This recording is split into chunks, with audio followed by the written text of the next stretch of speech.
नमस्कार साथियों एवं मेरे प्यारे विद्यार्थियों, आज एक बार फिर आपका इस चैनल में स्वागत है। हम हिंदी साहित्य का इतिहास कितना जानते हैं, इस बारे में जब हम बात करें तो ऐसा प्रतीत होता है कि हम बहुत कम जानते हैं और कॉम्पिटिटिव एग्जाम्स में तो हिंदी साहित्य का इतिहास बहुत पूछा जाता है। तो इसी समस्या के निवारण के लिए हमने इन वीडियोस को बनाने की बात सोची और धीरे धीरे हम एक के बाद एक सभी वीडियोस लेकर के आपके सामने उपस्थित होंगे। तो आपने अगर यह चैनल अभी तक सब्सक्राइब नहीं किया है तो आप जल्दी से इस चैनल को सब्सक्राइब कर लें और जितने भी वीडियोस आपको ज़रूरत है, जितने भी वीडियोस की आपको ज़रूरत है, उसको आप अपने कमेंट बॉक्स में ज़रूर लिखें ताकि हमें पता चल सके कि आपको किन किन अपने एग्ज़ाम्स को पास करने के लिए आपको किन किन वीडियोस की आवश्यकता है। तो आज इस वीडियो में हम लेकर के आए हैं हिंदी साहित्य में काल विभाजन व नामकरण की समस्या को। तो आइए हम शुरू करते हैं। इतिहास, जैसा कि हमने पिछले वीडियो में बताया कि इतिहास क्या है, हमें अपने इतिहास को जानने के लिए कितनी मेहनत करनी पड़ती है और इतिहास का अर्थ क्या है। इतिहास का अर्थ ही है अतीत को जानना और अतीत को समग्र रूप से जानने के लिए आवश्यकता होती है उसे अलग अलग कालों में विभाजित करने की, क्योंकि हम सरलता से उसके बारे में परिचित हो सकते हैं और उन भिन्न भिन्न कालों को भिन्न भिन्न नाम देने की। इसी विभाजन को हमने काल विभाजन और नामकरण की प्रक्रिया कहा है। तो इसमें हम देखेंगे हिंदी साहित्य के इतिहास को भी, जैसे कि हम बाकी इतिहास के विषय में जानते हैं तो उसमें भी हम आदिकाल यानी एंशिएंट हिस्ट्री, मध्यकाल यानी मिडावल हिस्ट्री, मॉडर्न हिस्ट्री के नाम से उन्हें जानते हैं। तो ऐसे ही हिंदी साहित्य के इतिहास को भी विभिन्न कालों में विभाजित कर विभिन्न नामों से संबोधित किया गया और परंतु अनेक विद्वानों ने अपने अपने अनुसार यह कार्य किया है। यानी इसमें आप देखेंगे कि इसमें काफी मतभेद रहा है, तो उन्हीं मतभेदों को हम यहाँ पर अपने इस वीडियो में देखेंगे। सबसे पहले हम देखते हैं कि काल विभाजन व नामकरण की आवश्यकता क्यों पड़ी। समय बदलने के साथ साथ युग की परिस्थितियां और प्रवृत्तियां बदलती रहती हैं। इतिहास के अध्ययन के लिए प्रत्येक युग की परिस्थितियों व प्रवृत्तियों पर भी विचार किया जाता है। चूंकि परिस्थितियां और प्रवृत्तियां एक नहीं रहती, इसलिए उनके अनुसार उन्हें कालों में बांटना पड़ता है। तो ये सबसे पहली उसकी क्या है, आवश्यकता है। दूसरी आवश्यकता है जीवन या साहित्य को अखंड प्रवाह रूप मानने पर भी इस बात को स्वीकार किया जाता है कि उसमें समय के अनुसार दिशा परिवर्तन या रूप परिवर्तन होता रहा। इसके पश्चात हम देखेंगे समय समय पर रूप परिवर्तनों के अनुसार विकास क्रम का अध्ययन आवश्यक होता है, इसलिए भी उसकी आवश्यकता होती है। साहित्य की अनेक प्रवृत्तियों के अनुसार और उनके उतार चढ़ाव के अनुसार विभिन्न युगों की सीमाओं का निर्धारण करना उचित प्रतीत होता है। तो अब हम देखेंगे काल विभाजन व नामकरण के आधार क्या है। सबसे पहला आधार है सामाजिक परिवर्तन, दूसरा आधार है ऐतिहासिक कालक्रम और तीसरा आधार है शासक और शासनकाल। तो इस तरह से ये जो तीनों हैं, सामाजिक परिवर्तन, ऐतिहासिक कालक्रम और शासक और शासनकाल, ये है काल विभाजन और नामकरण के आधार, क्योंकि कोई ना कोई आधार मानना आवश्यक है। डॉक्टर नगेंद्र के अनुसार हम देखेंगे कि हिंदी साहित्य के आधार को 5 भागों में किस प्रकार से विभक्त किया जा सकता है, ये डॉक्टर नगेंद्र का मानना है, इसलिए हम एक बार इस पर अपनी नज़र ज़रूर डालेंगे। पहला देखिए, साहित्यकारों की प्रकाशित व अप्रकाशित रचनाएं, कि जितने भी साहित्यकार किसी युग में हुए हैं, अगर हम आदिकाल की बात करते हैं या मध्यकाल की बात करते हैं, रीतिकाल की बात करते हैं, तो हम पाते हैं कि विभिन्न साहित्यकार ऐसे हुए हैं जिनकी रचनाएं या तो प्रकाशित हुई हैं या फिर अप्रकाशित रह गई हैं, लेकिन रचनाएं हैं।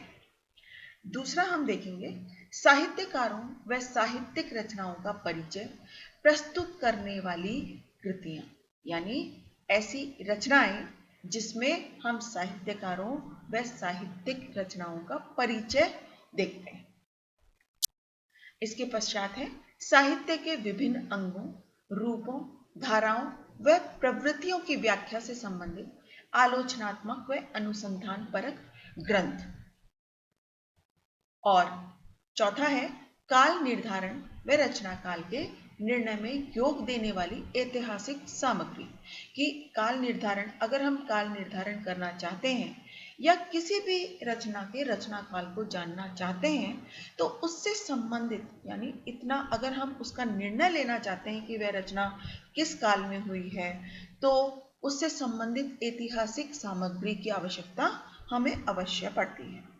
इसके पश्चात हम देखेंगे विभिन्न युगों की आंतरिक और बाह्य परिस्थितियों व स्थितियों पर प्रकाश डालने वाली सामग्री। वस्तुतः हम कह सकते हैं कि काल विभाजन में नामकरण का आधार साहित्यिक प्रवृत्ति और मूल साहित्यिक चेतना ही होनी चाहिए, ऐसा डॉक्टर नगेंद्र का मानना है। काल विभाजन, अब हम देखेंगे अन्य भी विद्वानों के अनुसार अन्य आधार भी माने गए हैं, वो कौन कौन से हैं। काल विभाजन का मूल आधार साहित्यिक प्रवृत्ति होना चाहिए या साहित्यिक प्रवृत्ति होना आवश्यक है। नामकरण भी साहित्यिक प्रवृत्ति के अनुसार करना चाहिए। ऐसा संभव न होने पर राष्ट्रीय सांस्कृतिक प्रवृत्ति को आधार बनाया जा सकता है, ऐसा विद्वानों का मत है। युगों की सीमा का निर्धारण मूल प्रवृत्तियों के शुरू होने और अस्त होने पर आधारित होना आवश्यक है। काल विभाजन की कुछ समस्याएं भी रही हैं कि विभिन्न विद्वानों ने अपने अपने मत के अनुसार काल विभाजन किया है, लेकिन फिर उसमें किस प्रकार की समस्याएं उपस्थित हुई, क्यों एक विद्वान के द्वारा किए गए काल विभाजन को दूसरे विद्वान के द्वारा नहीं माना गया, अमान्य रहा, तो इसमें कुछ समस्याएं भी रही हैं, उन्हें हम अब देखते हैं। पहला, जॉर्ज ग्रियर्सन ने अपने इतिहास ग्रंथ में हिंदी साहित्य का आरंभ 7वीं शताब्दी से ही माना है कि हिंदी साहित्य का जो आरंभ है वो 7वीं शताब्दी से हो गया था। लेकिन आचार्य रामचंद्र शुक्ल के मतानुसार हिंदी साहित्य के इतिहास का आरंभ संवत 1050, ये 1050 या 993 ईस्वी से ही मानना चाहिए, ऐसा रामचंद्र शुक्ल का मानना है। आचार्य हजारी प्रसाद द्विवेदी क्या कहते हैं? आचार्य हजारी प्रसाद द्विवेदी का मानना है कि हिंदी साहित्य का आरंभ 10वीं शताब्दी से हुआ है। तो इस विषय में हम देखेंगे कि इस प्रकार की जो समस्या हुई है उसमें विद्वानों के दो अलग अलग वर्ग बन गए हैं। पहला वर्ग जो है उसकी मान्यता है, उसमें वे विद्वान आते हैं जो हिंदी और अपभ्रंश को एक मानते हुए हिंदी का आरंभ 7वीं शताब्दी से स्वीकार करते हैं। उनका मानना है कि हिंदी और अपभ्रंश दोनों एक ही भाषा है और इस कारण से हिंदी का जो साहित्य का शुभारंभ है, आरंभ हुआ है, वो 7वीं शताब्दी से हुआ है। लेकिन जो दूसरा वर्ग है उसमें वे विद्वान आते हैं जो कि अपभ्रंश को हिंदी से अलग मानते हैं और उनका मानना है कि इसकी शुरुआत 10वीं शताब्दी के बाद से ही हुई है। तो इस प्रकार से विद्वानों के ये दो अलग अलग वर्ग हमारे सामने उपस्थित होते हैं। अब हम देखते हैं कि हिंदी साहित्य के काल विभाजन के जो विभिन्न प्रयास हुए हैं वो किस प्रकार के प्रयास हुए हैं और कौन कौन से प्रयास हुए हैं, किन किन विद्वानों ने काल विभाजन किया है। तो देखिए, सबसे पहला है जॉर्ज ग्रियर्सन द्वारा किया गया काल विभाजन। तो काल विभाजन के ये जो प्रयास है यह प्रथम प्रयास है, इसको हम प्रथम प्रयास, पहला प्रयास कहते हैं, जिसमें है चारण काल। सबसे पहले चारण काल आता है जो कि 700 ईस्वी से 1300 ईस्वी तक माना जाता है। उसके पश्चात है 15वीं शती का धार्मिक पुनर्जागरण। इसके बाद जायसी की प्रेम कविता, ये भी एक इनका प्रयास है। कृष्ण संप्रदाय, मुगल दरबार, तुलसीदास, प्रेम काव्य, और प्रेम काव्य के पश्चात है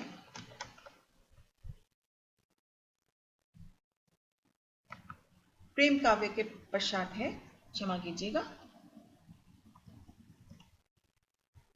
तुलसीदास के अन्य परवर्ती कवि, 18वीं शताब्दी, कंपनी के शासन में हिंदुस्तान और विक्टोरिया के शासन में हिंदुस्तान। तो इस प्रकार से ये जॉर्ज ग्रियर्सन द्वारा किया गया काल विभाजन है।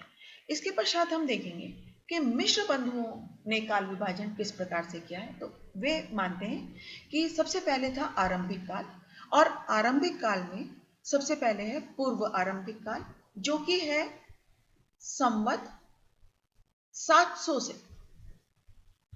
से शुरू होकर आरंभ होकर 1343, जो कि है 643 ईस्वी से 1286 ईस्वी तक।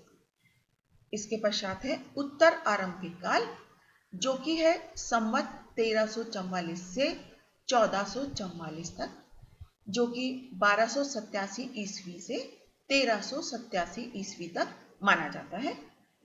इसके पश्चात है माध्यमिक काल, जिसमें हम दो इसको कालों में विभाजित करते हैं। पूर्व माध्यमिक काल, जो कि है संवत 1445 से 1560 तक, जो पड़ता है 1388 ईस्वी से 1503 ईस्वी तक। लेकिन उत्तर माध्यमिक काल जो है वो है संवत 1561 से शुरू होकर 1680 तक और 1504 ईस्वी से लेकर 1623 ईस्वी तक। इसी प्रकार हम देखेंगे अलंकृत काल जो है वो भी पूर्व अलंकृत काल है, जो शुरू होता है संवत 1681 से 1790 तक, जो ईस्वी में अगर हम देखें तो 1624 ईस्वी से 1733 ईस्वी तक माना जाता है। इसके पश्चात है उत्तर अलंकृत काल, जो कि है संवत 1734 से शुरू होकर 1889 तक, और ईस्वी में अगर हम देखें तो 1734 ईस्वी से 1832 ईस्वी तक माना जाता है। इसके पश्चात हम देखें परिवर्तन काल, जो कि है संवत 1890 से 1925 तक और 1833 ईस्वी से 1868 ईस्वी तक। वर्तमान काल, जो कि है संवत 1926, जिसको हम आधुनिक काल की श्रेणी में रखते हैं, तो इनके अनुसार वह वर्तमान काल है। और वर्तमान काल का शुभारंभ जो होता है वो होता है संवत 1926 से आगे, और अगर हम देखें तो 1869 से आगे, ऐसा मिश्र बंधुओं का मानना है। इसके साथ ही साथ हम देखेंगे कि आचार्य रामचंद्र शुक्ल क्या कहते हैं। आचार्य रामचंद्र शुक्ल के अनुसार वीर गाथा काल जो है वो संवत 1050 से आरंभ होकर 1375 तक है, और ईस्वी में यदि हम देखते हैं तो 993 ईस्वी से 1318 ईस्वी तक है, जो कि 1318 ईस्वी तक माना जाता है। इसके पश्चात देखते हैं भक्ति काल, क्योंकि आचार्य रामचंद्र शुक्ल के अनुसार वीर गाथा काल, भक्ति काल, रीति काल और आधुनिक काल है, तो दूसरा है भक्ति काल।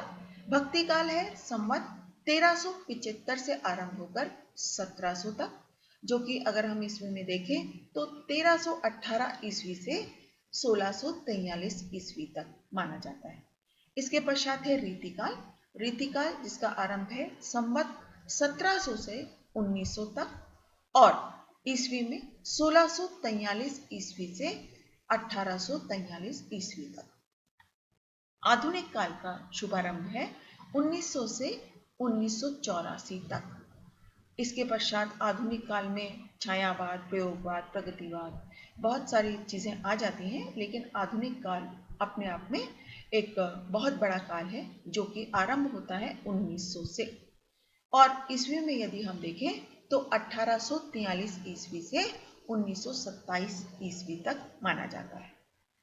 इसके पश्चात हम देखेंगे आचार्य हजारी प्रसाद द्विवेदी द्वारा किया गया काल विभाजन, जो कि सबसे पहले है आदिकाल। आदिकाल इनका आरंभ होता है सन 1000 ईस्वी से 1400 ईस्वी तक। पूर्व मध्यकाल सन 1400 ईस्वी से 1700 ईस्वी तक। उत्तर मध्यकाल जो कि रीतिकाल है रामचंद्र शुक्ल के अनुसार, वही आचार्य हजार प्रसाद द्विवेदी के अनुसार उत्तर मध्यकाल है, जिसकी शुरुआत होती है 1700 ईस्वी से और 1900 ईस्वी तक रहता है। इसके पश्चात आधुनिक काल जो कि सन 1900 से आगे जितना भी काल है वो सब कुछ आधुनिक काल के अंदर समाहित होता है। इसके पश्चात भी परवर्ती इतिहासकारों द्वारा भी कुछ काल विभाजन किया गया है, जो कि है आदिकाल। आदिकाल 1000 ईस्वी से 1400 ईस्वी तक, मध्यकाल का आरंभ होता है 1400 ईस्वी से और 1900 ईस्वी तक। आधुनिक काल है 1900 से आगे, यानी परवर्ती इतिहासकारों ने केवल इतिहास का जो काल विभाजन किया है वो सिर्फ 3 कालों में ही किया है, चौथा काल इन्होंने नहीं माना है।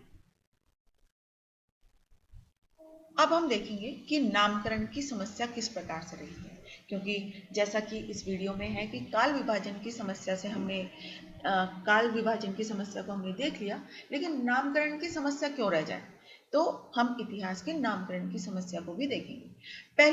पहला है ऐतिहासिक कालक्रम के अनुसार क्या क्या है। आदिकाल, मध्यकाल, संक्रांति काल, आधुनिक काल, इन 4 कालों में इसे विभाजित किया गया है। शासक और उसके शासनकाल के अनुसार जो है एलिजाबेथ युग, विक्टोरिया युग, मराठा काल, केवल 3 काल हैं। लोकनायक और उसके प्रभाव काल के अनुसार चैतन्य काल और गांधी युग, सिर्फ 2 काल हैं। साहित्य नेता एवं उसकी प्रभाव परिधि के आधार पर जो कि है रविंद्र युग और भारतेंदु युग। राष्ट्रीय, सामाजिक अथवा सांस्कृतिक घटना या आंदोलन के आधार पर भक्ति काल, पुनर्जागरण काल, सुधार काल, युद्धोत्तर काल यानी युद्ध के पश्चात का काल और स्वातंत्र उत्तर काल यानी स्वतंत्रता के पश्चात का काल। इस प्रकार से इन्होंने इसका विभाजन किया है। साहित्यिक प्रवृत्ति के आधार पर यदि हम देखें तो रोमानी युग, रीतिकाल और छायावाद युग आदि इसमें रहते हैं। इसके पश्चात हम देखेंगे कि आचार्य रामचंद्र शुक्ल के अनुसार नामकरण क्या है। वीरगाथा काल, जैसा कि हमने अभी देखा, भक्ति काल, रीतिकाल और आधुनिक काल। अनेक विद्वानों के मतों की समीक्षा यदि हम करें तो अंत में हिंदी साहित्य का काल विभाजन में नामकरण सामान्यतः इस प्रकार से किया जा सकता है जो कि सर्वमान्य है। आदिकाल जो कि है 7वीं सदी के मध्य से 14वीं सदी के मध्य तक। भक्ति काल 14वीं सदी के मध्य से 17वीं सदी के मध्य तक। रीतिकाल 17वीं सदी के मध्य से 19वीं सदी के मध्य तक और आधुनिक काल 19वीं सदी के मध्य से अब तक का काल। पुनर्जागरण काल भारतेंदु काल जो कि है 1857 से 1900 ईस्वी तक और जागरण काल है वेदी काल जो कि 1900 से 1918 ईस्वी तक। छायावाद माना जाता है 1918 से 1938 ईस्वी तक। छायावाद जो कि ये सारे जो काल हैं, पुनर्जागरण काल, जागरण काल, छायावाद, ये सब आधुनिक में आता है। छायावाद उत्तर काल यानी इसके पश्चात प्रगति प्रयोग काल जो कि है 1938 से 1953 ईस्वी तक और नवलेखन काल जो है 1953 से अब तक। तो दोस्तों आज की वीडियो में बस इतना ही। अगर आपको यह वीडियो पसंद आया हो तो इसे लाइक करना ना भूलें और जल्दी से इस चैनल को सब्सक्राइब कर लें, क्योंकि आगे भी हम आपके इस प्रकार के बहुत ही महत्वपूर्ण वीडियोस लेकर के आपके सामने उपस्थित रहेंगे। धन्यवाद।